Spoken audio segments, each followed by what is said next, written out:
లేదు. రక్షించబడ్డానన్న వారు ఎంతమంది సిలువేయబడిన వారుగా, నా స్వార్థము లేదు, నేను అనుకుంది చెయ్యట్లేదు, నా ఇష్టానుసారంగా నేను బ్రతకట్లేదు, నాకు అనిపించినట్టుగా నేను మాట్లాడట్లేదు, నాకు ఆశ కలిగింది నేను చూడట్లేదు అని ధైర్యంగా చెప్పగలుగుతాం. నిజంగా మిమ్మల్ని అడుగుతున్నాను, ఎంతమంది విశ్వాసులు మీ దృష్టిని సరిగా పెట్టుకోగలుగుతున్నారు? మీ చూపు సరిగా ఉంది, వ్యభిచారపు చూపు లేకుండా, అసలు దృశ్యాలకి బానిసలు కాకుండా, ఈ పోర్నోగ్రఫీ, ఈ పాపపు సంబంధమైన కార్యాలు ట్రాప్స్లోకి పడకుండా మీ దృష్టి పవిత్రంగా ఉందా? ఎందుకంటే చాలా మంది నేను క్రైస్తవుని అంటున్నావు, పరిశుద్ధుని అంటున్నావు, నేను వ్యభిచారం చేయట్లేదు అంటున్నావు, కానీ నీ ఆత్మ కల్మషం ఉంది, జాగ్రత్త.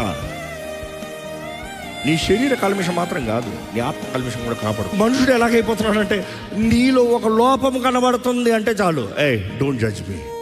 రిపెల్సివ్నెస్, ఇష్టం వచ్చిన విచ్చలవిడి జీవితం. ఎవడు చూశాడు, ఎవడికి తెలుసు? దేవుడు మనకు కృపనిచ్చాడు మన జీవితాలను మార్చుకుంటానికి, సరిదిద్దుకుంటానికి, వర్ధిల్తానికి. But the biggest challenge is this: దేవుడు ఇచ్చిన ఈ రక్షణలో ద బెస్ట్ అడ్వాంటేజ్ తీసుకున్న వ్యక్తి, బుద్ధి కలిగిన వాడు ఎవడంటే, పరిశుద్ధాత్మత నింపబడి, పరిశుద్ధాత్మ మీద ఆధారపడి, పరిశుద్ధాత్మ సహాయంతో నడుస్తాం. నాలో ఉన్నవాడు లోకంలో ఉన్నవాడు కన్నా గొప్పవాడు అని చెప్తానికి పరిశుద్ధాత్మను ఉంటాడని చెప్పగలుగుతాం, లేకపోతే ఏ దెయ్యాన్ని చూసినా భయపడతాం. ఎందుకంటే అపవాదిని నియంత్రణ, శరీర సంబంధమైన కార్యాలు అవే మిమ్మల్ని వెళ్తున్నాయా?